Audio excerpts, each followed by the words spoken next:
Aminareo aneny tompo.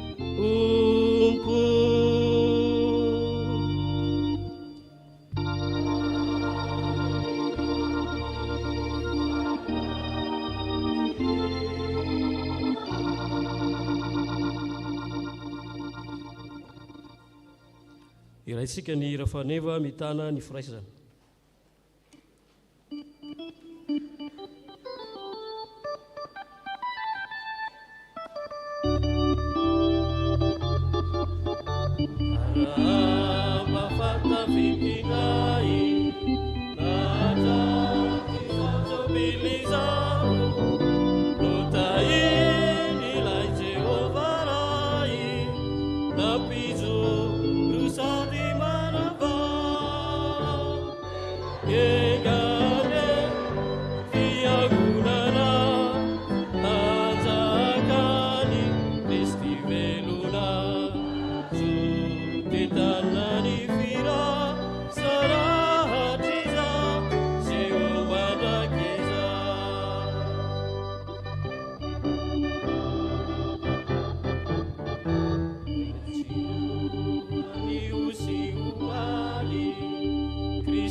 Andriamana handray ny tompo izany indray ravana no loha hevitra mbola mpanjintsika amin'ny tean'io te. Alahady 𝗶𝗏 manaraka ny Trinite ary ny sampana dorikasy no hitarika antsika ho amin'izao fanompoam-pivavahana izao. Mbola ho ampitomboana amintsika ry havana ny fahasoavana sy ny fiadanana avy amin'Andriamanitra iray sy Jesosy Kristy tompontsika. Ho fiderantsika an'Andriamanitra dia irahantsika mamaky ny Salamo 𝗏𝗏𝗏.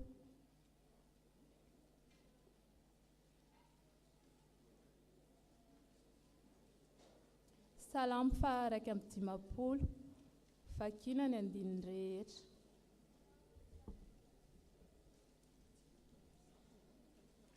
Salamo 𝗏𝗏𝗏 am'zato azafady. Rehefa hitantsika dia Salamo 𝗏𝗏𝗏𝗏 am'zato. Rehefa hitantsika izany dia arahantsika mamaky amin'ny anaran'ny Tompo. Aleluia, mideran'Andriamanitra ao amin'ny fitoerany masina, midera azy eo amin'ny ny ferina, midera azy noho ny asany lehibe, midera azy araka ny haben'ny voninahiny, midera azy amin'ny fitsofana ny anjomara, midera azy amin'ny valisin'ny lokanga, midera azy amin'ny ampongatapaka sy ny dia, midera azy amin'ny zavamaneno tendrena sy ny sodina, midera azy amin'ny kipantsona maneno, midera azy amin'ny kipantsona tsara feo. Aoka izay rehetra manam-pofinaina samideran'i Jehovah. Aleluia. Amen. Ataontsika ny hira faha-efatra ambin'ny folo amin'ny firana FFPM.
Hivavakantsika Tompo.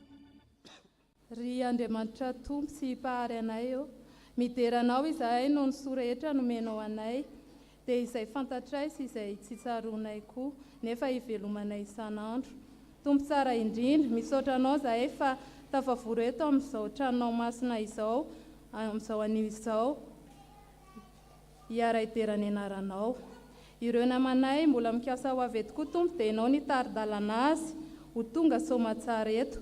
Ireo izay tsy afaka kosa dia ianao ane hitatana sy hijery azy ireo, ianao mahalala izay tsy mahafaka azy. Ao ihany koa ireo namanay izay manatrika amin'ny tambazotran-tserasera dia ianao tompo ihany koa ane omba azy ireny n'aiza misy azy. Io ihany koa tompo izao fiangonanay masina izao, ny sampana rehetra velona tamin'ny fiangonana, tononay manokana amin'izany ny sampana dorcasy, mba handroso hatrany ane izahay amin'ny fanomponanao. Amin'ny anaranao tompo no hanonanay izany vavaka izany, ary mbola sitrakay manambatra izany amin'ilay vavaka tsara izay nampianarinao manao hoe: Rainay eo izay any an-danitra, ho amasinina ane ny anaranao, ho tsonga ane fanjakanao, atao ane sitraponao, ety an-tany tahaka ny any an-danitra. Omeo anay aniny hanina sahaza ao anay, ary mamela ny elokay, tahaka namelanay izay meloka taminay. Ary aza mitondra anay amin'ny fakapanahy, fa manafahanay amin'ny ratsy, hanao fanjakana sy ny hery, ary voninahitra mandrakizay. Amen. Mahazo toerana ny fiangonana.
Iara-maka sy ny teny soratra masina tsika tompo.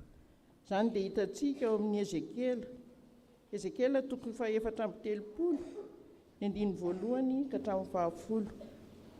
Izany dia milaza ny amin'ny mpiandry ny ondry tsara, ratsy fanahy sy ny mbola anangonana ny ondry ary ny anendrena mpiandry tsara miandry azy. Ary tonga tamiko ny tenin'i Jehovah manao hoe: ry zanak'olona, maminania ny amelezana ny mpiandry ny Israely. Eny maminania ka ataovy aminy hoe: izao no lazain'i Jehovah Tompo, loza ny mpiandry ondry ny Israely izay mamahatena. Moa tsy ny ondry va ny tokony andrasan'ny mpiandry? Ny tavany dia ny haninareo ary ny volony ny tafianareo. Ny nafahy ny vonoinareo, nefa ny ondry tsy mba andrasanareo. Tsy mampatanjaka ny malemy ianareo, na manasitrana ny marary, na mamantatra ny folaka, na mampody ny noroahana, na mikatsaka ny very, fa loza loatra ny fampanimponareo azy. Dia miely izy sady tsy misy mpiandry, ary rehefa miely izy dia tonga rembin'ny bibidia rehetra. Mirenireny eny an-tendrombohitra sy eny amin'ny havoana andrandrainy rehetra ny ondriko. Eny amin'ny tany rehetra no elezan'ny ondriko, ary tsy misy mitady na miay azy. Koa minoa ny teny Jehovah ianareo, ry mpiandry ondry, raha velona koa aho i Jehovah Tompo noho ny nahababon'ny ondriko sy nahatongavan'ny ondriko ho rembin'ny bibidia rehetra, satria tsy nisy mpiandry izy, fa tsy nitady ny ondriko ny mpiandry, fa ny mamahatena kosa no nataony, ka tsy namahana ny ondriko. Dia miainoa ny teny Jehovah ianareo, ry mpiandry ondry. Izao no lazain'i Jehovah Tompo: indro avy hamely ny mpiandry ondry aho, ka ampamoahiko amin'ny ondriko izy, ka hesoriko tsy hiandry ny ondriko intsony. Dia tsy mahamahatena intsony ny mpiandry ondry, fa hovonjeko amin'ny vavany ny ondriko, dia dia tsy azo hohanina intsony. Mbola hitoy ny vaky-teny.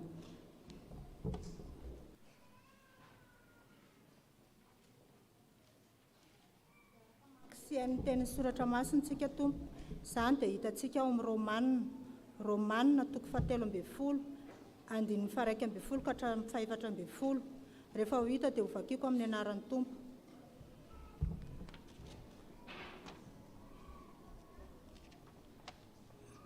Ary tokony ianao izany indrindra isika, satria fantatsika ny andro fa ankehitriny izao dia ora tokony foazanareo amin'ny fahatoriana, fa ankehitriny ny famonjenantsika dia akaiky noho ny tamin'ny andro vao ninoantsika.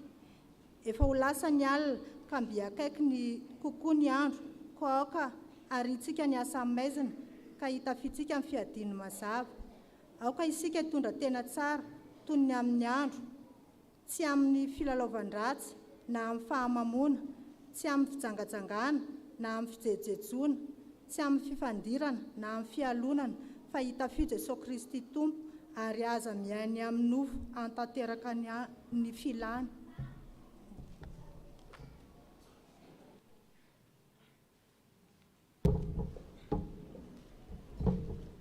Ho faranantsika ny famakiana ny tenin'ny soratra masina.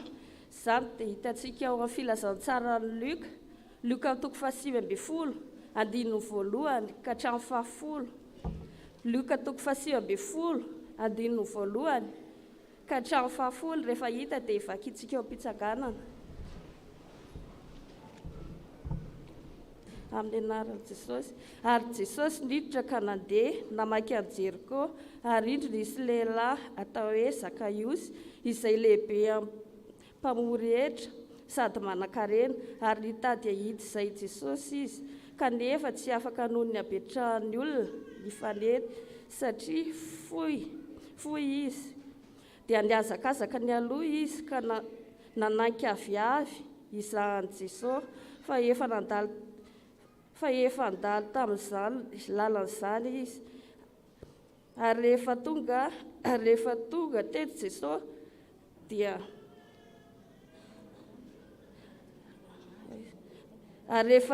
Jesosy dia niandrandraka nanao taminy hoe: ry Zakaiosy, midina faingana fa tsy maintsy mitoetra ao an-tranonao anio, dia nidina faingana izy ka nampiatrano azy sady faly ary raha nahita izany izy rehefa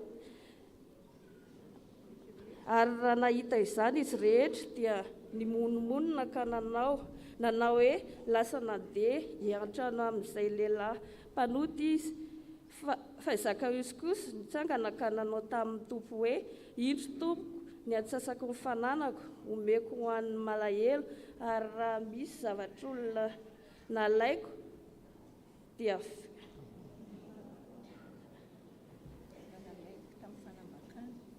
raha misy zavatr'olona nalaiko tamin'ny fanambakana dia honerako avy efatreny izany ary hoy Jesosy taminy anio no tonga eto amin'ity trano ity ny famondrena fa izy dia zanaky Abrahama koa fa efa tonga ny zanak'olona hitady sy hamonjy ny very. Ray masina manomasinana ny fahamarinana hitenao ny fahamarinana. Amen.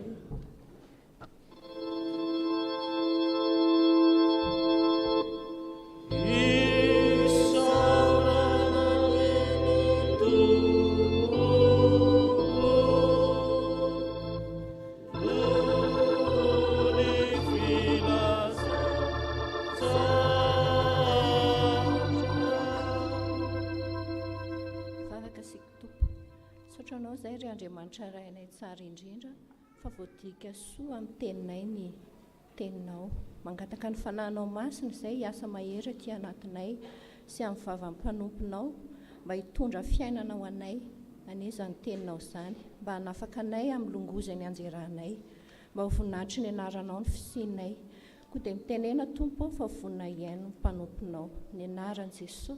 Amen.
Ny fiangonana.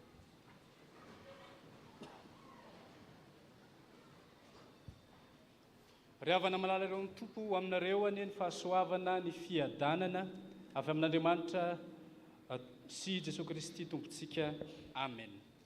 Ny Lioka 7:20 ny andininy voalohany hatramin'ny 10 no handraisantsika ny afatr'Andriamanitra ho antsika amin'ity anio ity. Lioka toko 720 ny andininy voalohany hatramin'ny 10. Tantarany Zakaiosy no hitantsika eto. Rehefa mandre isika ny amin'ny tantarany Zakaiosy dia inona ny tonga ao an-tsaina voalohany indrindra rakizy moa? Olona fohy kely. Zay ny tonga ao an-tsaina voalohany. Ary ny tonga ao an-tsaina ao aorianan'izay dia hoe nihanin-kazo. Fa eto ny tantarany Zakaiosy andraisantsika lesona mba azotsika miomana ny amin'ny fiavian'i Jesosy Kristy tompontsika. Zakaiosy ilay lehilahy lehibe iray.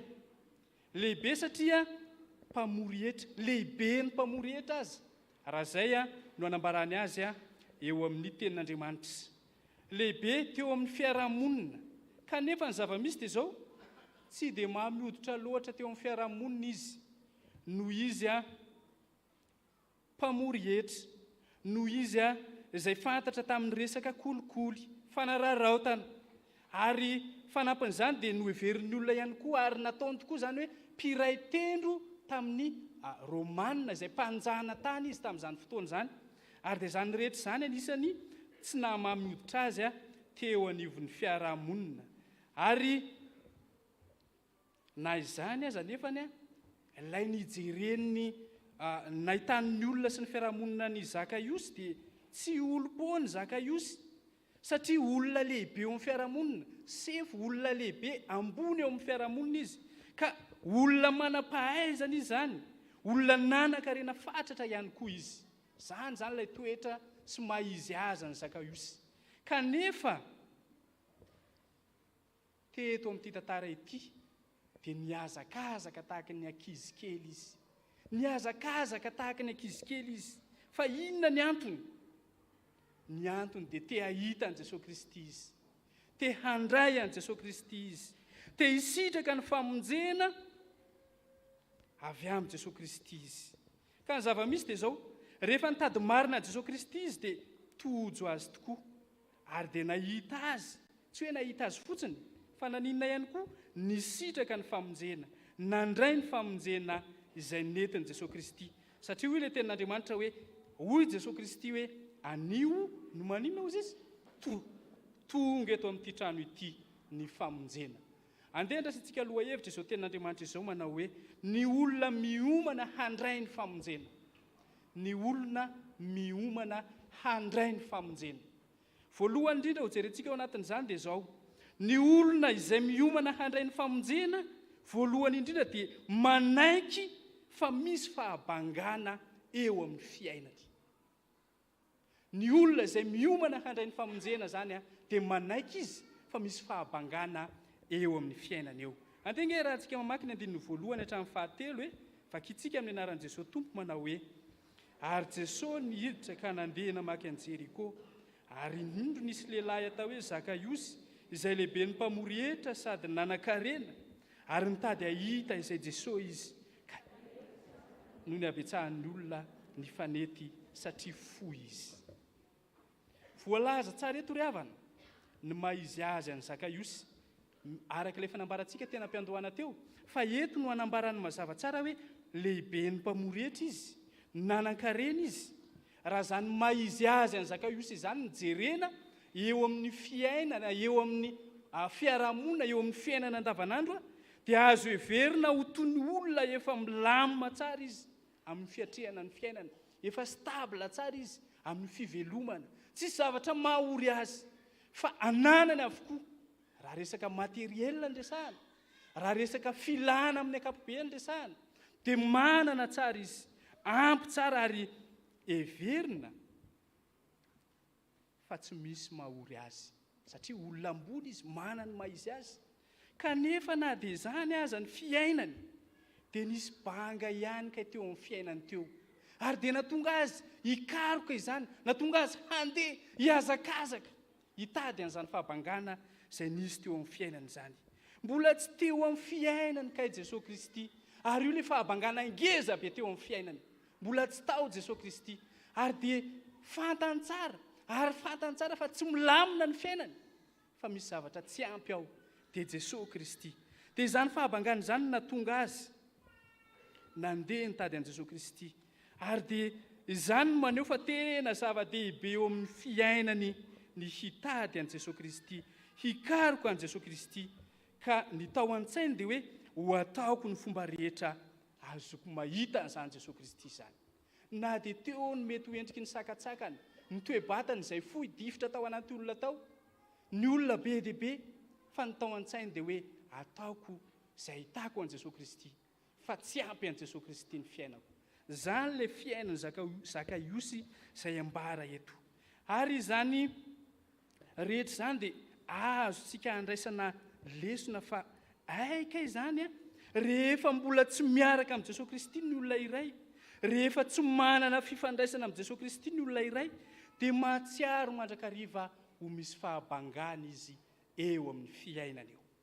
Fa izany fahatsapahany fahabangana teo amin'ny fiainana izany koa ry havana, dia nitarika azy hanetry tena, hanafoana ny maha izy azy mihitsy.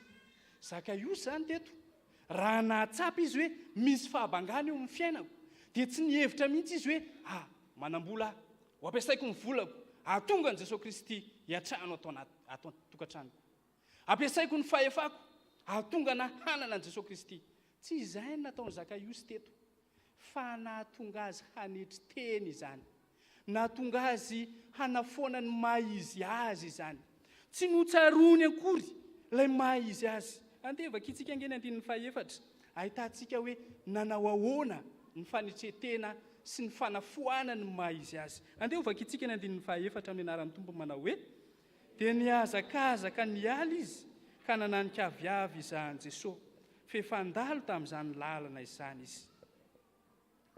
Dia nio tsara angery havana ilay fihetsika izay nataony Zakaiosy mba hifandraisany amin'ny Jesosy Kristy ilay mpamonjy azy, raha raisina amin'ilay hoe olona manana ny maha izy azy eo amin'ny fiarahamonina, olona lehibe ny mpamory hetra, kanefa indro fa miazakazaka ary tsy vita niazakazaka fa naninona nananika nianika aviavy zavatra tsy dia fahita eo amin'ny fiarahamonina, zavatra toa hafahafa eo amin'ny fiarahamonina. Fa raha olon-tsotra, olona tsy dia mahazatra, olona mahazatra ny mahita azy no miazakazaka mianika azy dia tsy maninona. Fa Zakaiosy dia olona mana ny maha izy azy, kanefa tsy nataony ho zavatra izany. Tsy hoe ratsy akory ilay miazakazaka, saingy raha mandinika kely isika hoe olona ambony ao anatin'ny fiarahamonina, raha tsorina dia toy ny hoe tale jeneraly ny hetra i Zakaiosy. Fa iny izany amin'ilay paoziny iny, raha amin'izao fiainantsika izao dia miaraka amin'ny fitafiny mihaja tsara, fa miaraka amin'ny malety diplomatikany tsara ohatra raha amin'izao fiainantsika izao. Fa iny izy fa niazakazaka, nianika azo izy, dia hitantsika eo anatin'izany fa tena hafahafa. Tsy hoe mba ny krosy maraina izy, tsy maninona. Zao moa zany misy ny hoe mikrosy maraina, miazakazaka maraina, tsy maninona iny, fanatanjahantena. Fa Zakaiosy teto dia ny zava-misy dia zao andro be atoandro nanahary iny, be olona ao anatin'ny olona ao izy miazakazaka. Zany nataony teto. Izany rehetra izany ry havana no entina hanehoana fa tsy mba nataony ho zavatra ny maha izy azy. Tsy nataony ho zavatra izay mety ho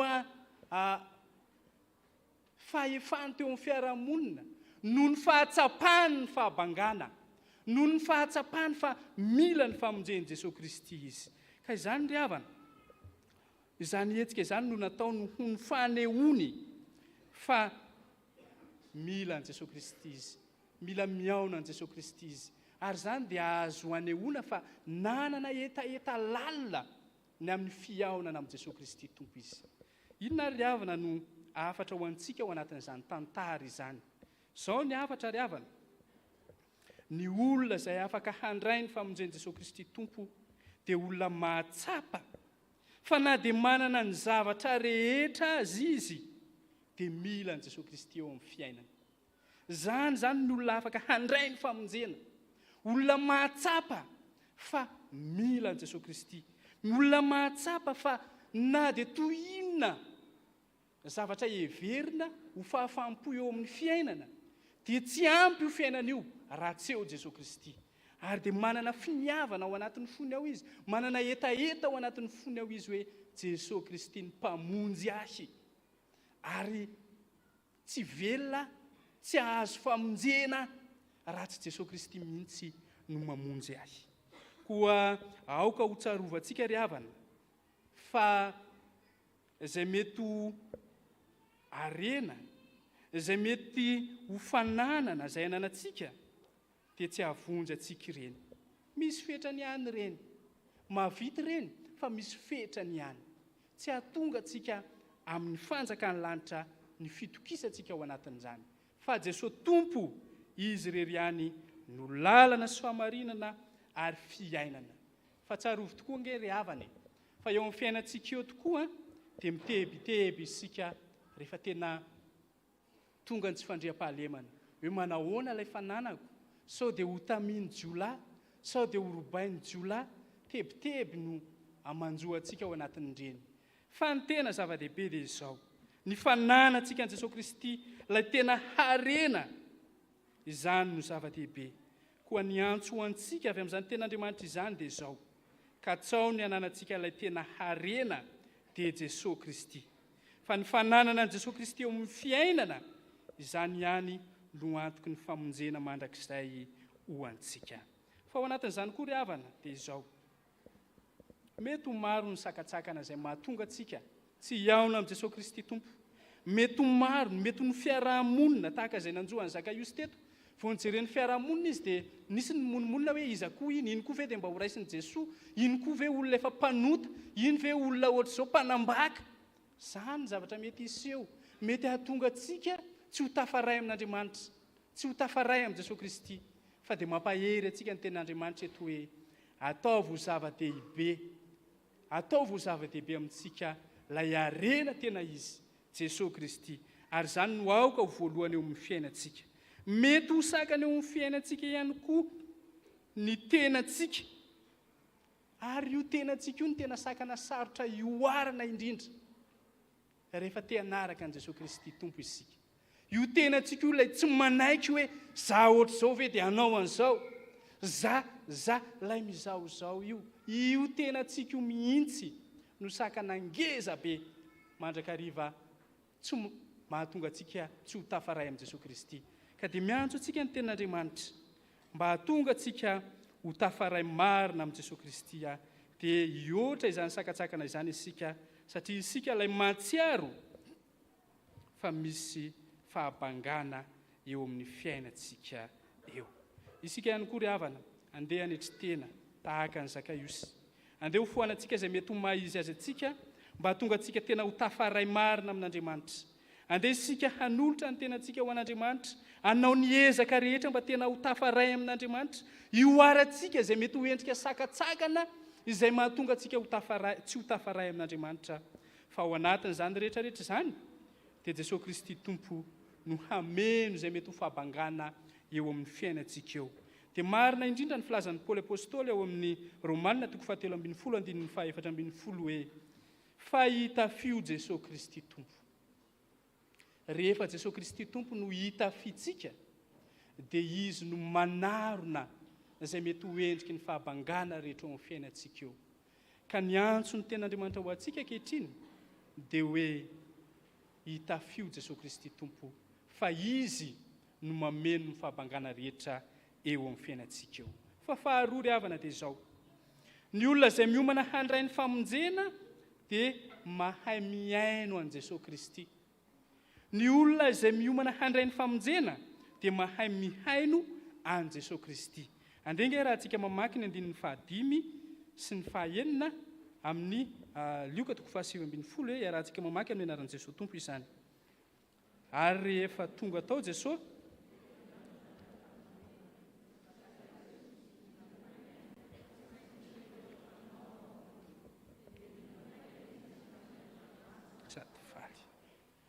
tonga teo amin'ny toerana izay misy an'ilay aviavy ny anian'ny Zakaiosy Jesosy. Tsy nisy olona niteny hoe Jesosy avina ianao fa misy olona mihanin-kazo mitady anao ary. Tsy nisy niteny an'izany teo. Fa Jesosy Kristy avy hatrany no mahafantatra, nahalala fa misy olona izay mangetaeta ao, misy olona te hiaona aminy ao. Ka izany indrindra ry havana no ahitantsika ny maha Andriamanitra an'io Jesosy Kristy io.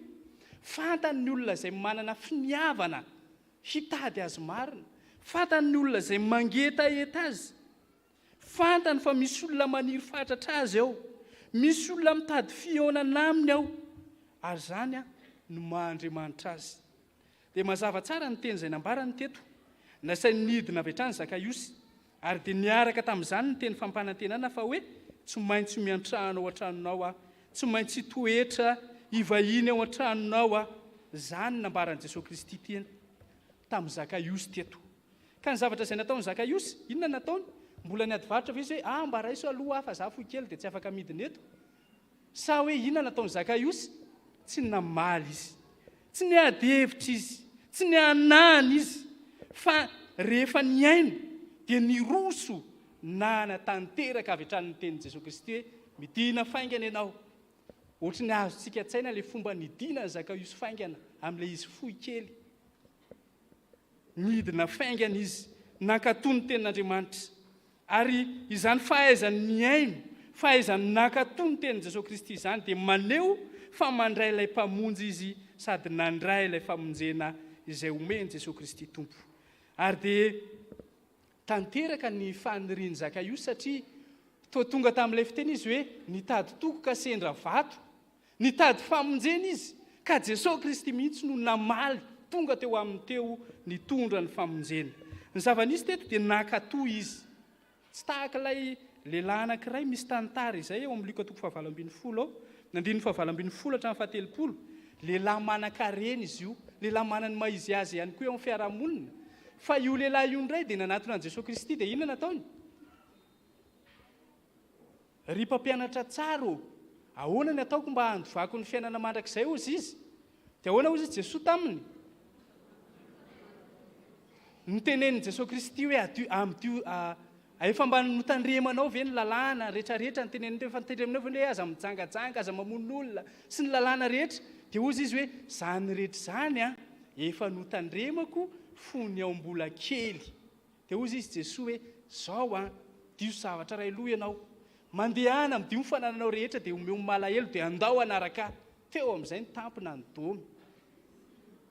Tsy nandeha tsony izy. Aika izany rehefa ohatriny misy olona manana finiavana ihany handray ilay famonjena, fa tsy manana fankatoavana ny tenin'Andriamanitra. Misy olona manana finiavana te handray ny fiainana mandrakizay, te hanaraka an'i Jesosy Kristy, fa eo amin'ilay fankatoavana ny tenin'Andriamanitra ny tsy ananany. Tahaka ny tirangazy voasoratra ato amin'ny Luka 7:20 ity zany. Fa tsy tahaka izay no nataon'ny Zakaiosy teto. Fa Zakaiosy dia niaino izy, nanatanteraka izy, ary dia nankatoy ny tenin'Andriamanitra izy.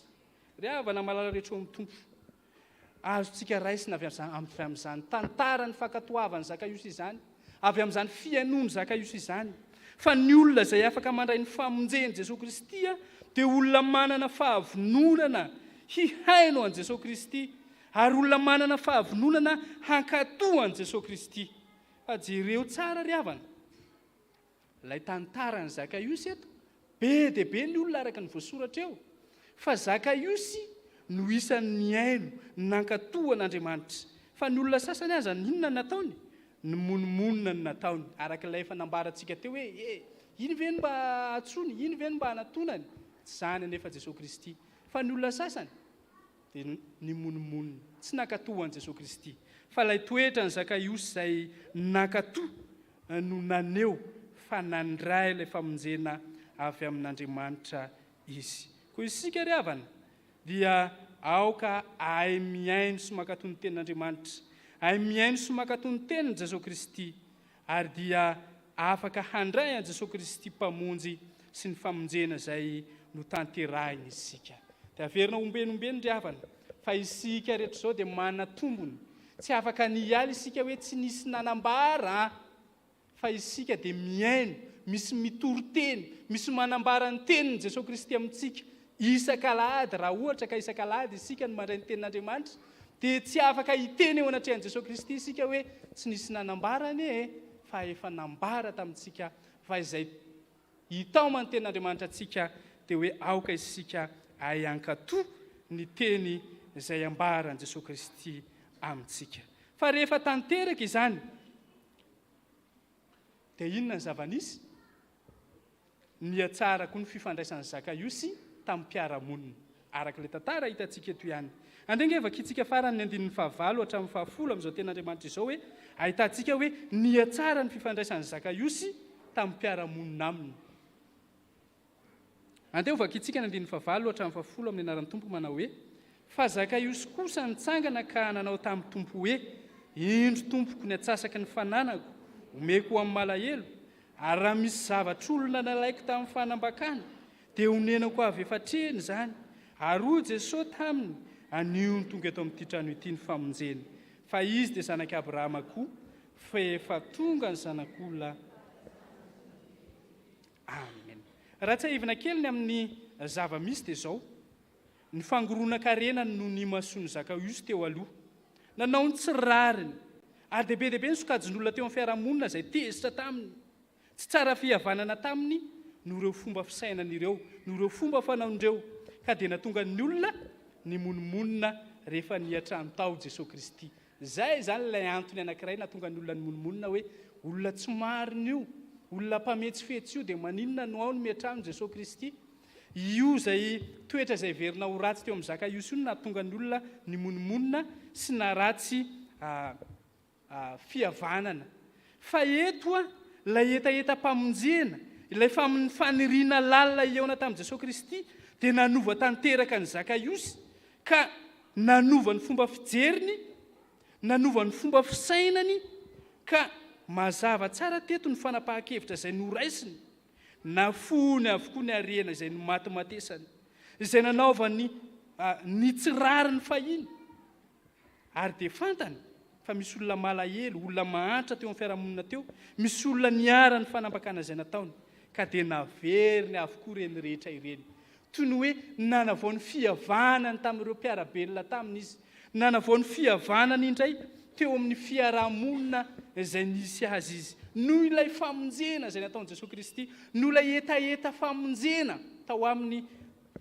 famonjena izay nomeny Jesosy Kristy dia tonga ny havana tamin'ny mpiarabelona taminy izy nafoniny areny mba hifandraisany amin'ny fiarahamonina indray nafoniny areny fa tsy hiatehitra amin'izany intsony izy fa hiatehitra amin'i Jesosy Kristy ilay tena areny ary Jesosy Kristy ilay mpamonjy azo antoka izany no fiainany vaovao indray raha izay no azo amaritana azo mitinana ny tantarany zakaiosy eto vokatra izany fanapahan-kevitra izay noraisiny izany noraisiny tamin'ny finoana izany dia mazava tsara ny fanambarany Jesosy Kristy hoe anio ny tonga eto amin'ity trano ity ny famonjena fa izy koa dia zanaky Abrahama fa maninona moa Jesosy no miteny hoe fa izy koa dia zanaky Abrahama rehefa miteny Jesosy hoe zanaky Abrahama dia izao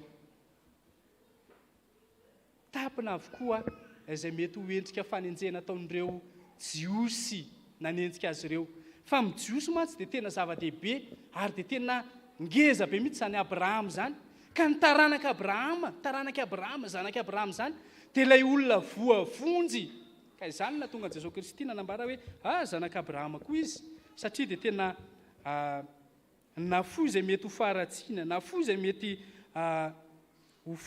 fahotana rehetra ka vita fihavanana tamin'Andriamanitra sy ny mpiaramonina taminy ry havana malala rehetra eo amin'ny tompo aoka ho tsarovantsika mandrakariva fa eo amin'ny fiainantsika eo tokoa indraindray dia misy fihetsika ataontsika mahatonga antsika ho ratsy fihavanana amin'ny mpiarabelona amintsika mety misy fihetsika tsy ampozintsika mety misy fihetsika inintsika atao dia lasa ratsy eo anivon'ny fiarahamonina isika lasa tsy mamioditra eo anivon'ny fiarahamonina isika fa eto dia izao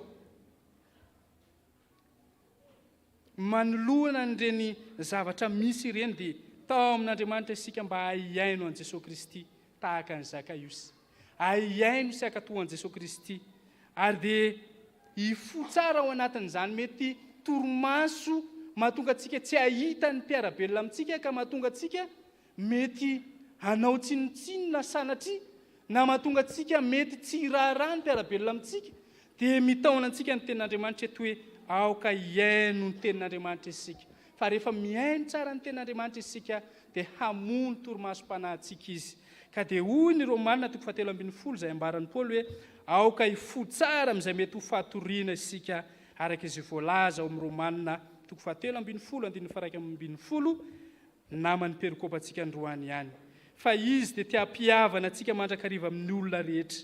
Izy Jesosy Kristy dia tia-piavana antsika amin'Andriamanitra mandrakariva ihany koa, ary dia efa vitany izany fampihavanana izany, ary dia izany indrindra no anambarana mandrakarivany amin'ny azo fijaliany Jesosy Kristy. Ambara hoe ilay mitsangana iny dia manambarany amin'ny hoe nampihavanana tamin'Andriamanitra isika olombelona, ary ilay mitsivalana dia azo anambarana hoe nampihavanana tamin'ny olombelona samy olombelona isika. Ary dia Jesosy Kristy no niantona teo ambony azo fijaliana eo mba ho fampihavanana antsika amin'Andriamanitra, mba ho fampihavanana antsika amin'ny olombelona rehetra. Koa dia mampahery antsika ry havana ny tenin'Andriamanitra mba hahatonga antsika olona vonona tsara, miomana tsara, handray ny famonjena izay omeny Jesosy Kristy tompo ho antsika. Fehiny dia izao ry havana, mila fiomanana ny fandraisana ny famonjena. Dia Jesosy Kristy dia mitady atsika, fa itsika ihany koa dia mila mivonona handray azo mandrakariva. Ka mba hatanteraka izany dia mila manaiky isika fa misy fahabangana eo amin'ny fiainantsika eo, ka izy Jesosy Kristy tompo ihany no afaka hameno izany fahabangana izany. Fa indrindra ihany koa ry havana, mila mahay miaino tsara ny Jesosy Kristy tompo isika, fa ny teny izay ambarany dia mitaona antsika mandrakariva ho amin'ny famonjena sy ny fifaliana maharitra mandrakizay. Dia ho tanteraka amintsika izany tenin'Andriamanitra izany ny fanahy masina ne no ampahery antsika ihany koa azontsika miaina ny tenin'Andriamanitra. Amen.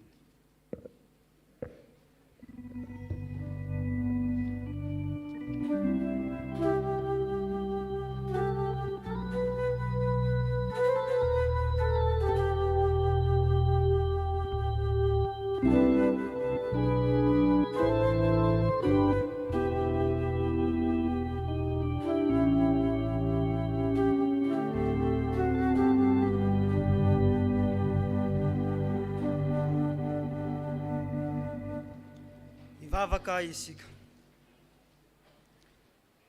Misaotranao izay ry Andriamanitra rainay eo, fantominao izay ka afaka manatonanao am-pifaliana mandray sy miaino ny teninao. Koa ankehitriny nambarana tao aminay olona miomana handray ny famonjenao, dia manaiky fa misy ny fahabangana eo amin'ny fiainana, ka mitady anao Jesosy Kristy.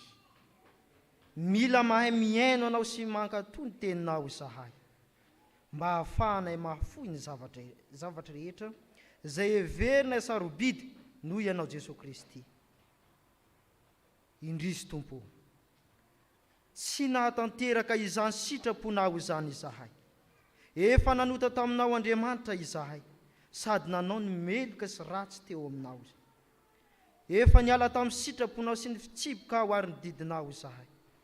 Tompo, mifona aminao izahay, anao kosa ny famindram-po sy famelan-kely. Eno ny fivavakay, eno ny fivavaka ny mpanomponao sy ny fifonanay, tsy amin'ny fahamarinanay no anoloranay ny fonay eto anatrehanao, fa amin'ny alehibe ny indrafonao. Amen.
Andriamanitra izay ivavahantsika ry havana dia Andriamanitra mihany vavaka ka ho antsika izay nanatona azy tamin'ny fibebahana ny fanentretena mitsangana ndray ny teny famelan-keloka izay omen'Andriamanitra antsika. Hoy ny Tompo amintsika manao hoe avia ry fandahatra isika na dia tahaka ny jaka aza ny fahotanareo dia ho fotsy tahaka ny oram-panala na dia mangatrakatraka tahaka ny sily aza dia ho tahaka ny volon'ondry fotsy raha manaiky sy mankatoy ianareo dia ihinana ny vokatsoa amin'ny tany. Anio ny tonga eto amin'ity trano ity ny famonjena fa efa tonga ny zanak'olona hitady sy hamonjy ny very. Koa ambaranay finoana ry havana fa voavela ny elokareo rehetra noho ny anaran'ny Masina. Aleloia. Amen. Sambatra ny olona izay voavela ny elony sy voasarona ny fahotany. Sambatra ny olona izay tsy sain'i Jehovah eloka ary tsy misy fitaka ny fanainy. Amen. Iderahantsika n'Andriamanitra ny hira voalahatra.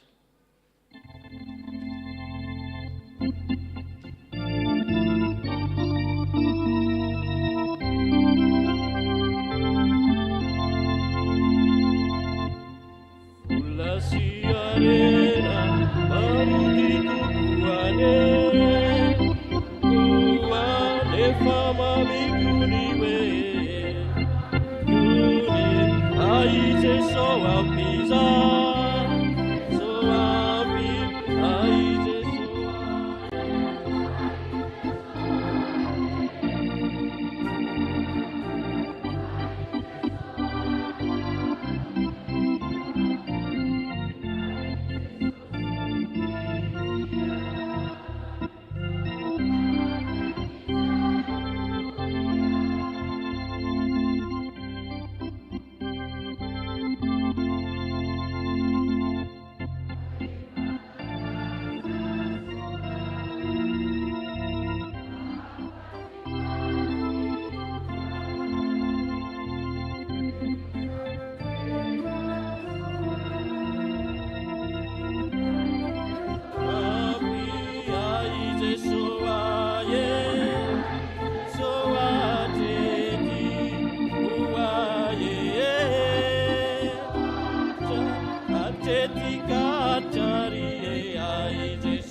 ry Andriamanitra rainay amin'ny alalan'i Jesosy Kristy tomponay io izay manome anay fotoana mihoatra noho ny izay antenainay.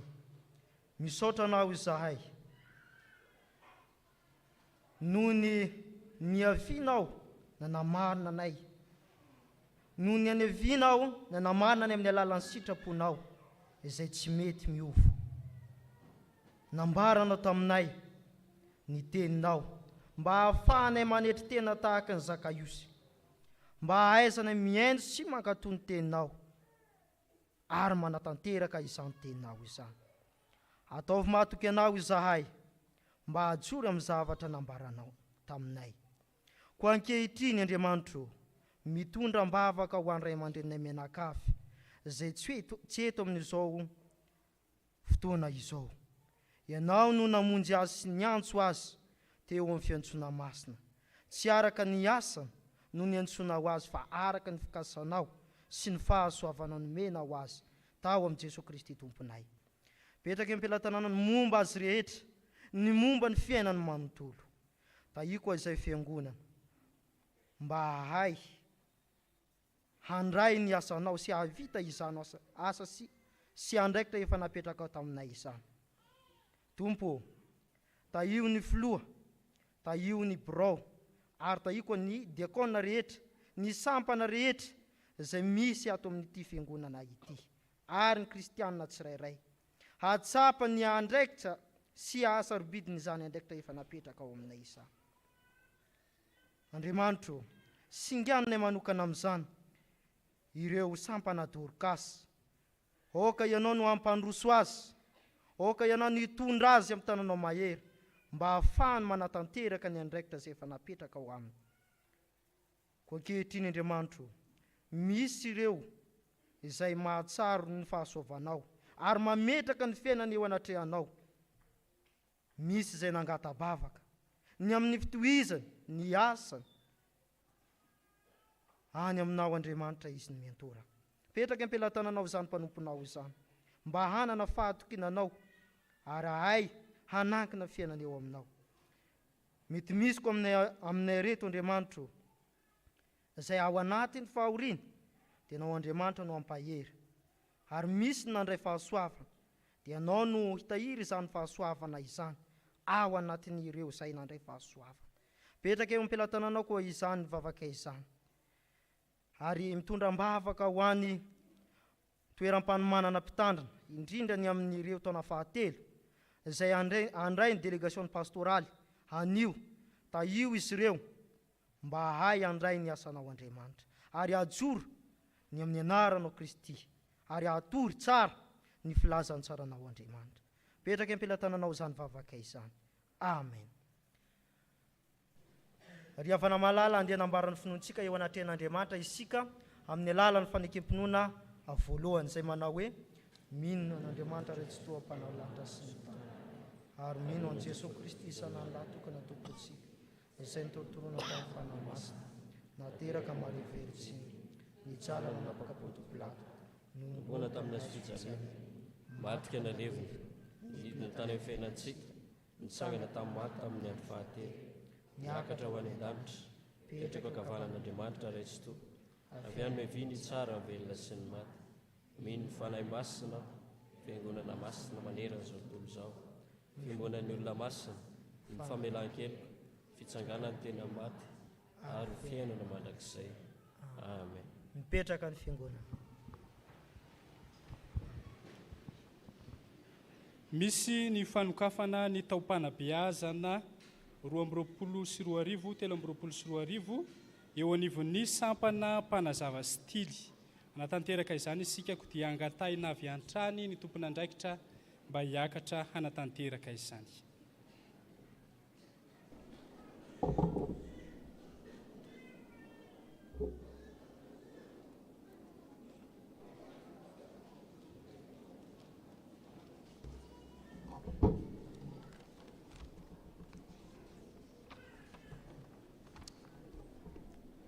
Dia mbola mitombona amintsika mandrakariva ry havana ny fahasoavana sy ny fiadanana avy amin'ilay Andriamanitra raintsika sy Jesosy Kristy Tompo.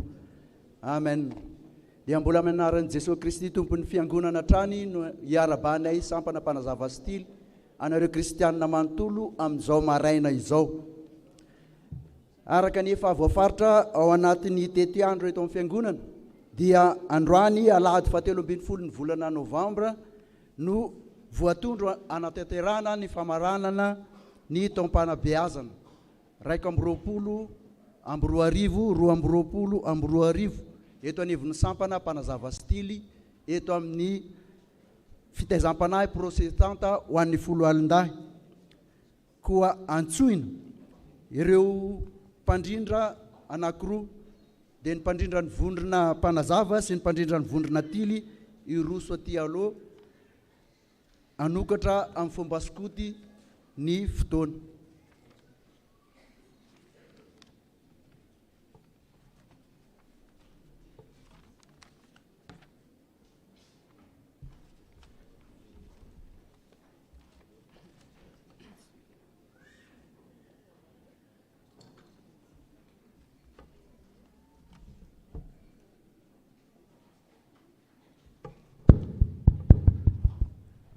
Anokatra izao fotoana izao amin'ny fomba skoto isika koa mangataka ny skoto rehetra manao fanamiana ara-dalàna mba hitsangana.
isaorana indrindra Andriamanitra ray zanaka fanahy masina satria noho ny fahasoavany sy ny famindram-pony ary noho ny fivimbinany tamin'ny tanamahery ny sampatia dia tanteraka sy lavorary ny taom-panabeazana 120 iny ka indro isika androany tafavory eto amarana izany. Mialoha izany anefa dia rariny sihitsy ny raha manao tatitra fohy amin'ny fiangonana izahay momba izany taom-panabeazana izany. Marina eto am-piandohana fa nietsika sy ny sanasa rehetra ny tanterana nandritra izany dia ireo izay efa voafaritra ao anatin'ny tetiandro avokoa. Na izany aza dia nisy ireo izay nasipanitsiana noho ny fifanindrim-potoana na koa ireo izay tsy maintsy nomena laharam-pahamenana izay napetraky ny foibe na ny faritany sampatia na ny synodam-paritany na dia tsy voarakitra tao anatin'ny tetiandro aza izany.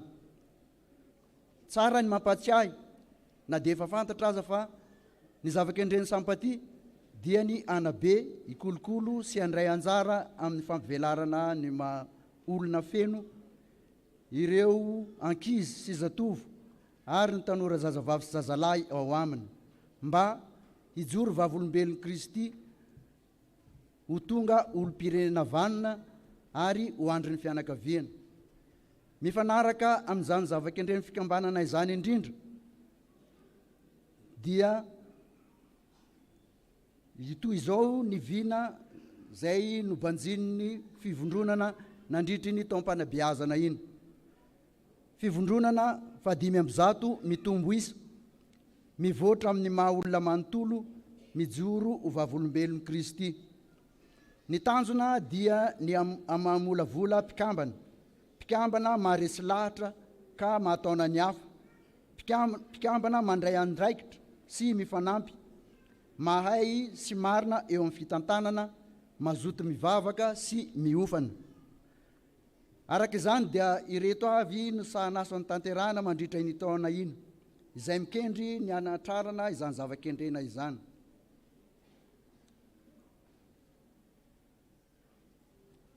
Azo sokajiana hotely lehibe izany dia ny fiofanana, ny fampiarana ary ny asa sosialy.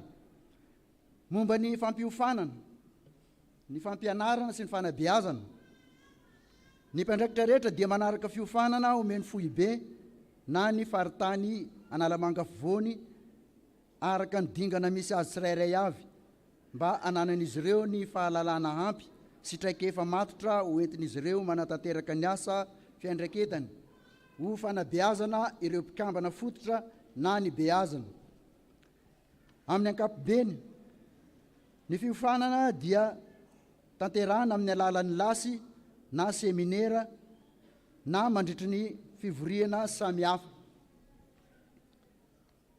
Ny fanabeazana na fampianarana amin'izany dia makasika ireto sehatra ireto: ara-teknika skoty, ara-tsaina, fanabeazana ara-panahy sy fampianarana soratra masina, fitaizana olom-pirenena vanina ary fitaizana ara-moraly sy ara-kultoraly.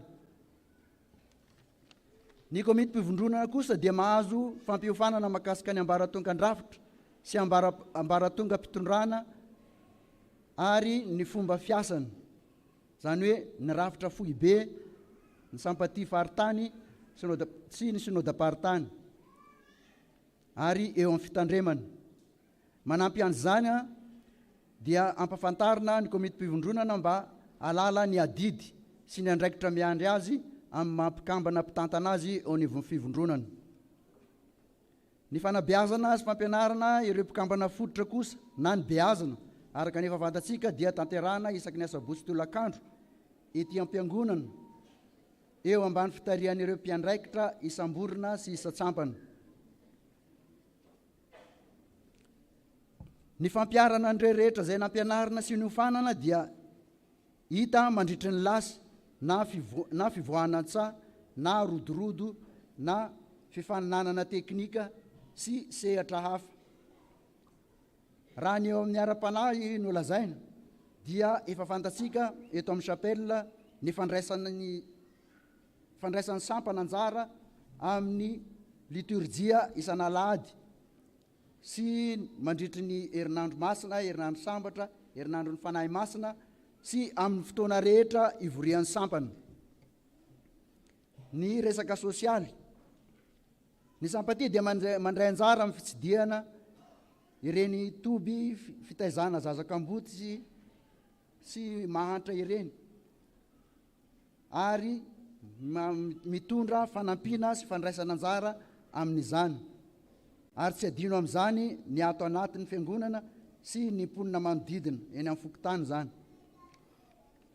Toy izao kosa ny tatitra arakisa nandritry ny taom-panabeazana iny, mitotaly 320 ny mpikambana teto amin'ny fivondronana zay mitsinjara 790 ny ao mivondrona mpanazava ary 520 ny ao mivondrona tily, dia anatin'ireo dia misy mpiandraikitra mpanazava 720 sy mpiandraikitra tily 10. Toy izao kosa ny tatitra mahakasika ny arabola, ny vola kirakira nandritry ny taom-panabeazana iny dia mahatratra 507 sy 7 sy ray hetsy sy 720 tapitrisa na 17 174 500 ireto avy no loharanom-bola nahazahoana izany. Etsika fitadiavam-bola fanao sampana, ny bûche de Noël, chocolat de Pâques, gâteau fête de père, lunch party, tohana skoto, pakan-driam-bavilanitra, varotra mofomamy isaky ny alahady natokana ho an'ny sampana io. Nisy ihany koa retohana avy amin'ny fiangonana, dia ny rakitra zany amin'ny rakitra faharoa amin'ny alahady ny sampana, ny rakitra amin'ny herinandro ny fanahy masina, amin'ny herinandro sambatra sy amin'ny herinandro masina. Dia misy ihany koa ireo rakim-pisaorana izay atolotry ny kristianina.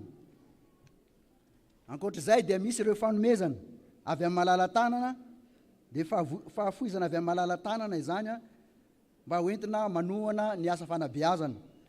Misy ihany koa ireo fandraisana anjara ny ray aman-dreny eo amin'ny fanatanterahana ny hetsika rehetra izay tanterahan'ny sampana.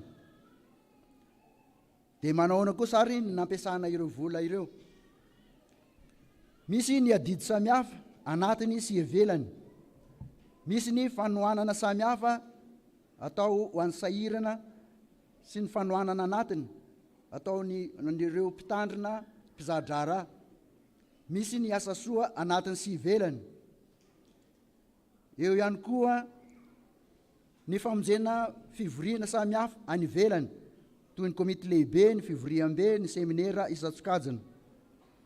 Eo ihany koa ny saram-piofanana, fiofanan'ny mpiandraikitra sy ny komity mpivondronana, ny fifaninanana teknika, ny lasitselatra, ny lasy lehibe, ary ny fandaniana amin'ny lanonana samihafa toy ny fanekena mpiandraikitra sy ny fanolorana tony. Izany rehetra izany no tanteraka dia noho ny fahasoavan'Andriamanitra koa dia tolotra azy ny saotra sy ny derary ny voninahitra. Koa eto am-pamaranana ary dia tolorana fisaorana eratsaina ny mpitandrina ireo mpitandrina izay tsy nikely soroka ny taiza sy nanabe ary nitondram-bavaka ny sampana. Ankasitrahana indrindra ny ezaka nataon'ny borao fiangonana ho fandaminana ny fiainan'ny sampana. Tolorana fisaorana mitafitafo ireo sampana velona sy fikambanana rehetra eto amin'ny fiangonana, ny ray aman-dreny beazina, ireo komity mpivondronana namana, ireo mpanazava sy tili-tranainy ary ny sakaiza, ary ny kristianina manontolo tamin'ny fiaraha-miasa, ny fanohanana sy ny fitondranam-bavaka ny sampaty. Isaorana indrindra ireo mpiandraikitra mpanabe izay tsy nikely aina tamin'ny fanabeazana ireo madiniky ny tompo. Tolorana fisaorana manokana ireo tonia roa mianadahy tamin'ny taom-panabeazana lasa iny, dia tsy iza zany fa ny cheftaine Andriana Aljon firavaky ny aina Diamondra na rohitry manoha tonian'ny mpanazava sy chef Jaoso Alidon fitonian'ny vondrona tily izay niara-ny asa tamin'ny fandrindrana ny asan'ny fivondronana nandritry ny taona lasa iny navita ny adidiny teto amin'ny fivondronana izy roa ary voantso ho filoha eo anivon'ny faritany Analamanga Fovoany mba hisahana andraikitra vaovao ka dia atsofina rano aleo sy alasa be amin'ny andraikitra vaovao. Zao dia angatahana hitsangana ny fiangonana.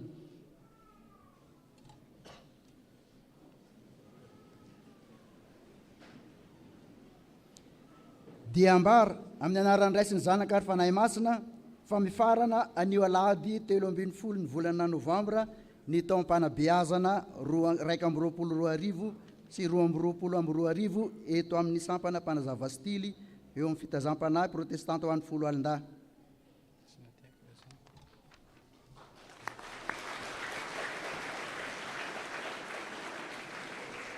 Miangavy antsika azo toerana.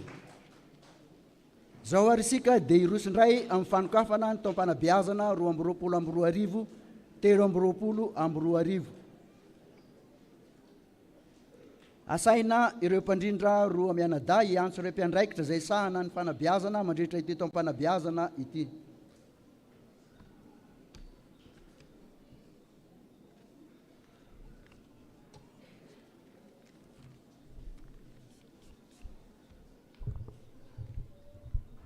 Ao amin'ny vondrona mpanazava izay tariny tenako Marira Milema mpandrindra dia misy ny sampana mavo na vorokely izay mitaiza sy manabe zazavavy 9 ka hatramin'ny 12 taona izay andreketany Razafindratsima ny Tiarso Melanie na Ishafitainy Melanie, Rakotoniana Tojana Nicole Diamondra na Ishafitainy Diamondra, Andrianalitsaona Fadsoa Fehizoro na Ishafitainy Fadsoa, Razafy Velo Mioranirina na Ishafitainy Mioranirina, Ramarson Anjamalala Nandrianina na Ishafitainy Nandrianina, Rabenandrasana Niriasina Miora na Ishafitainy Miora, Ramahery Tomialy na Ishafitainy Mialy, ary Asina Valalomena Sarobidy Alvina na Ishafitainy Alvina.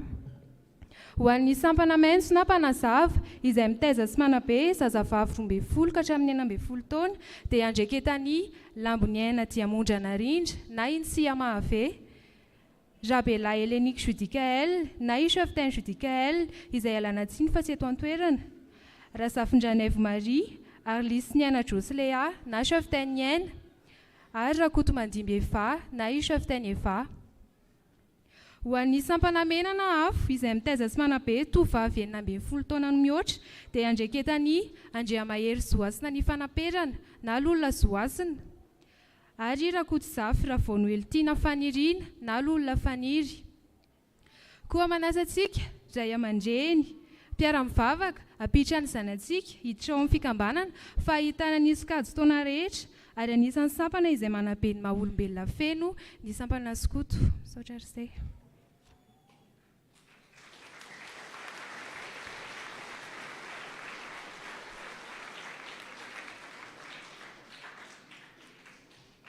Tanjony fanabeazana ty leto Madagasikara moa dia ny amolavola zazalahy sy zatovo ho vavolombelon'i Jesosy Kristy olo-pirenena vanina ary andro ny fianakaviana.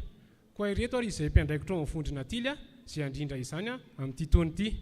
Ao amin'ny sampana mavo na lovotao izay ahitana zazalahy 10 hatramin'ny 12 taona dia misy any Randria Malefitra Mano Sabrina no Akela, Rafanoarana Nianja Mahery no Balo, Andri Armanana Niaina Finaritra no Bagira, Ravelo Manantsoa Vonirina Safidy no Sil, Vony Arsoa Sara Nirina no Aty, Rasamy Arvony Lahatry ny Avo Tina no Kaa. Ao amin'ny tily sampana maitso indray kosa izay manabe zazalahy 12 hatramin'ny 19 taona dia ahitantsika ny Rakotomalala Christian na Ankafamano, izy ny tombo-toerana na chef d'unité, Ranaivo Armino Donarlin na chef Donarlin no mpanampy na chef assistant, Rabe Manantsoa Andraina Andriamaro na Tsikoza Mahasaky no mpampilalao na chef instructeur. Rasolofinirina Tina Jean-Claude na chef Tina no mpampilalao chef instructeur.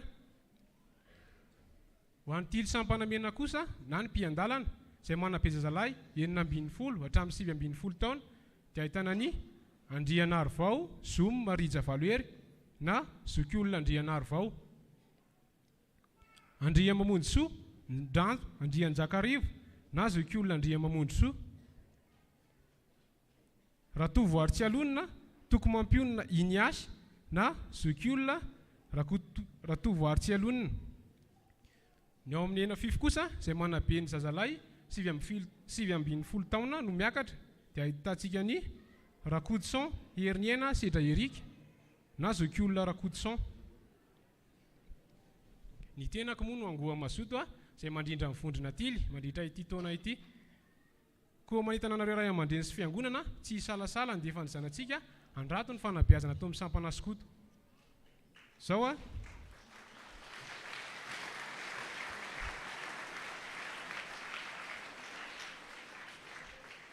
Sao dia manasa ny fivondronana rehetra hitsangana hanao ny hika sy hira-pivondronana.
dia ambara ary amin'ny anaran'ny ray sy ny zanaka ary ny fanahy masina fa misokatra an'io alahady fa 17 novambra 2022 ny taom-panabeazana skoto fa 2022 sy 20 sy 20 eto amin'ny fitaizam-panahy protestanta ho an'ny folo alin-dahy.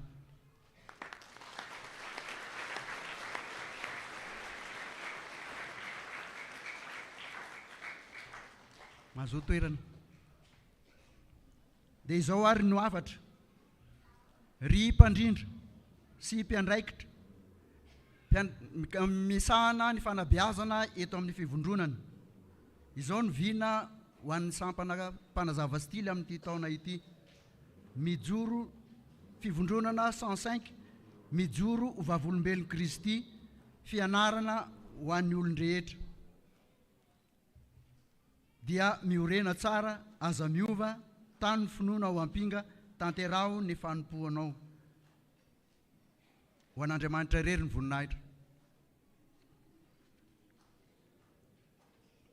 Zao atsika dia manasa ny mpitandrina hitondram-bavaka, ny taom-panabeazana manaraka sy hitso-drano ireo filoha vaovao izay voantso eny anivon'ny faritany Analamanga afovoany.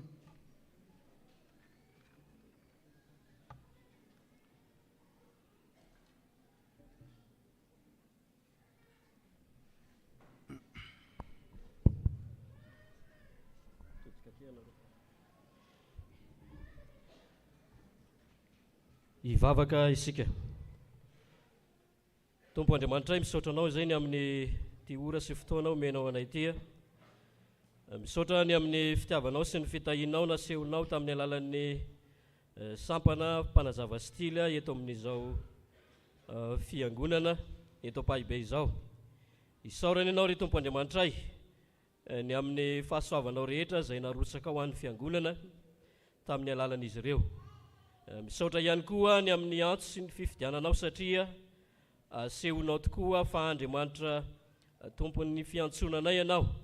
Ianao no mandamina ny fiainan'ny fiangonana ary zany ihany koa ankehitriny no hitombon'ireo mpanomponao ho amin'ny andraikitra sy ny asa vaovao indray manomboka amin'ity taona ity.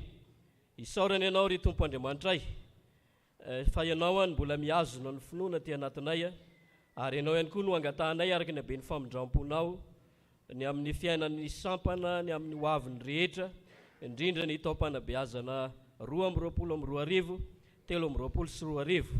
Ianao Andriamanitra hiasa n'olon-tsaina, hiaro ihany koa izay rehetra efa nomena ho azy ireo ary hitombon'izy ireo sy handroson'izy ireo amin'ny fitiavanao. Ankehitriny Andriamanitra dia mivavaka izay mba ho vavolombelonao tokoa izy ireo ny amin'ny asa sy ny teny tsara rehetra satria ianao no efa nametraka ny teny, ny fananarana, ny fanabeazana ho amin'ny tsirairay, indrindra ireo voatendry ho filoha-paritany, eo ihany koa ny mpiandraikitra sy ny fianakaviam-ben'ny sampana mpanazava stily eto amin'izao fiangonana izao. Ianao Andriamanitra n'olon-tsaina hitarika amin'ny fanahinao hatrany ary hiasa ao amin'izy ireo. Ianao ihany koa no anakinanay ny mahasoa ny tsirairay avy, ny tokantrano, ny ankonana izay ny avian'izy ireo. Nitsodranonao Andriamanitra ho tanterahanao amin'izy ireo, indrindra ireo izay nomenao andraikitra manokana amin'ity manomboka amin'ity anio ty. Raiso ny tsodrano izay atolotry ny Tompo ho anareo. Andriamanitra izay efa nitene mpanompoka anareo, efa nofidiko ka tsy mba nariko. Izy any hanamasina anareo, izy izay efa niantso anareo amin'ny voninahiny mandrakizay amin'ny Kristy, izy any no hatanteraka sy ampiorina ary ampitoetra anareo. Amen. Afaka mamonjy ny toerana ny mpiandraikitra. Ireo mpandrindra ro mianadahy kosa amarana amin'ny fotoana amin'ny fomba sokoty.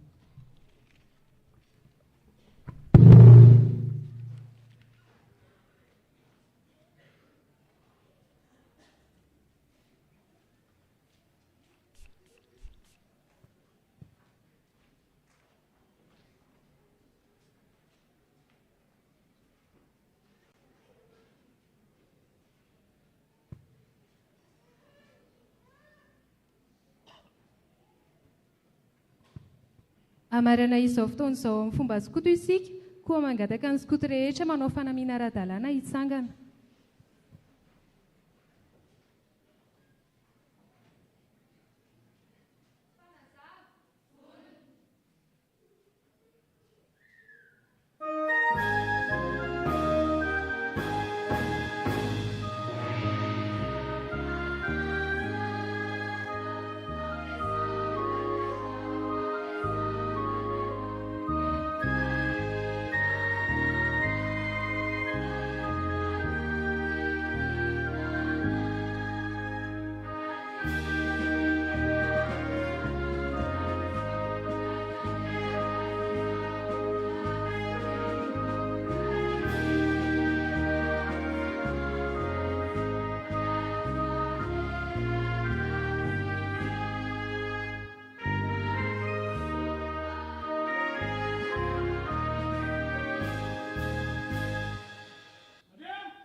dia mbola ho aminareo rehetra ny riavana ny fahasoavana sy ny fiadanana avy amin'Andriamanitra iray antsika sy Jesosy Kristy Tompo. Amen. Toy izao indray vaovao iray izao marain'izao avy amin'ny mpitandrina sy ny biraon'ny fiangonana. Isaorana ny Tompo fa totoza soamantsara ho maly sabotsy tontolo andro ny fandravonana ny Trinite 7:24 izay niarahan'ny biraon'ny fiangonana sy ny filohan'ny sampana rehetra niaraka tamin'ny solotena ray isan-tsampana. Isaorana ihany koa ireo rehetra izay nanatrika izany. Iangaviana ny filohan'ny sampana rehetra hijanona vetivety aorian'ny Fanompoam-pivavahana maraina. Ny opération hamburger izay karakarain'ny 𝗛𝗤𝗡𝗔𝗬 vato dia efa afaka raisina ao amin'ny akany ambony aorian'ny Fanompoam-pivavahana maraina. Avy amin'ny sampana sekoly Alahady efa mandeha ny fanomanana fankalazana Noely koa entanina isika ray aman-dreny andefa ny zanantsika hanatrika izany. Noho izany dia miverina ny mpianatra sy ny mpampianatra ary ny ratsana tany-ketsy anio hariva amin'ny 2 ora sy sasany. Avy amin'ny sampana 𝗠𝗜𝗢𝗠𝗔𝗡𝗗𝗏 miverina ny mpikambana rehetra anio hariva amin'ny 2 ora sy sasany hianatra hira. Misy ihany koa ny varotra mamy sy masira izay karakarain'ny sampana 𝗠𝗜𝗢𝗠𝗏 aorian'ny Fanompoam-pivavahana maraina. Avy amin'ny sampana VFL ny sabotsy ho avy izao no anatanteraka ny jeritodika ny sampana VFL. Iangaviana ihany koa ny birao amin'ny sampana VFL hijanona hivory aorian'izao Fanompoam-pivavahana maraina izao. Avy amin'ny fikambanana katekômena anatanteraka fitsangatsanganana isika katekômena amin'ny asabotsy 7 Novambra 2024 ho avy izao ka ny fiaingana dia amin'ny 7 ora maraina eto am-piangonana. Mitondra sakafo atoandro sy vola 9,000 ariary izay andeha amin'izany dia misoratra anarana any amin'ny vatosoa hatramin'ny alarobia izao. Ireo izay mikasa hiditra ao amin'ny fikambanana kosa amin'ny taona 2024 dia iangaviana hamonjy izany fitsangatsanganana izany. Rakim-pisaorana Salamo 7:1 misaorana Jehovah ry fanahiko ary izay rehetra atao anatiko misaorana ny ara-masina. Rakim-pisaorana atolotra ho amin'ny mpitandrina 3 mirahalahy mangataka vavaka ho an'ny fitohizan'ny asa. Rakim-pisaorana atolotra amin'ny fiangonana sy ny mpitandrina 𝗛𝗏𝗏𝗏 noho ny fahavitan'ny fianarana natao ary nazahoana ny mari-pahaizana master 2 ny voninahitra ho an'Andriamanitra irery ihany.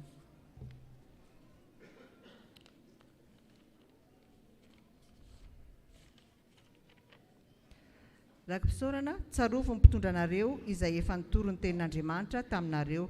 Hebreo 12:17. Rakim-pisaorana atolotra ho amin'ny pasteur 𝗛𝗏𝗏𝗏.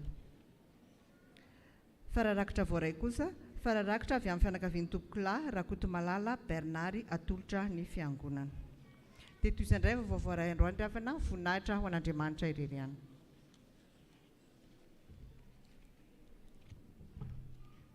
Misaotra ny tompo isika ry havana ny amin'ny fahavitan'ny fanamasinana ny fanambadian'ny ramanankonenana tamby misaina sy rasoarivelo tsy farisoa sarika.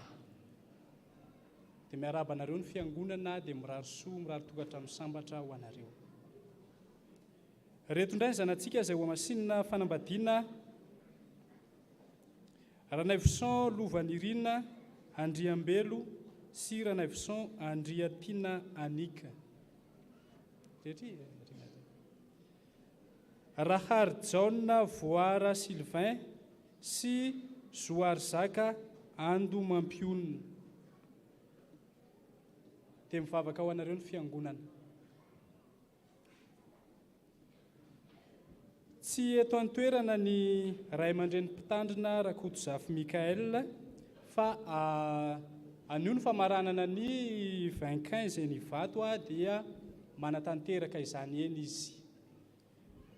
Andeha isika ry havana hiroso amin'ny fanaovana ny rakitra, ny hira ao ny chorale, ao ihany koa ny hira izay voalahatra hoentina manatanteraka izany.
Raintsika ny hira mialosy ao arian'ny 𝗛𝗔𝗡𝗔.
Raisony 𝗛𝗔 izay atolotra antsika rehetra amin'ny anaran'ny Tompo.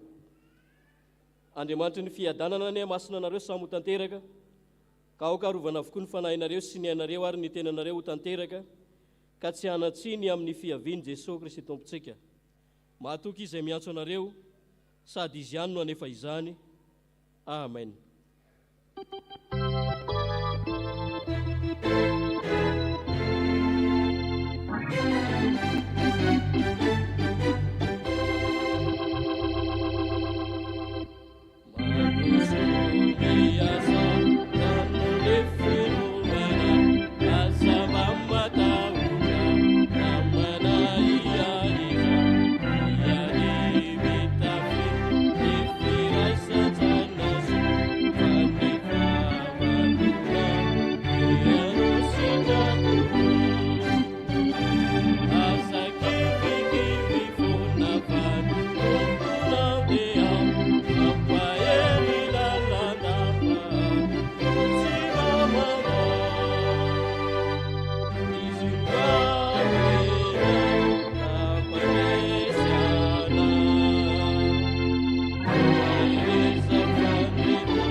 Mahazo toeranareo ry havana hivavaka manginitsika sady hisaotra n'Andriamanitra.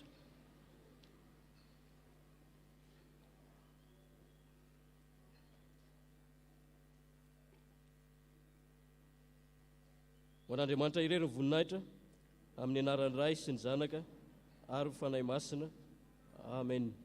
Mirary sao antsika rehetra ry havana samy io tain'Andriamanitra indray.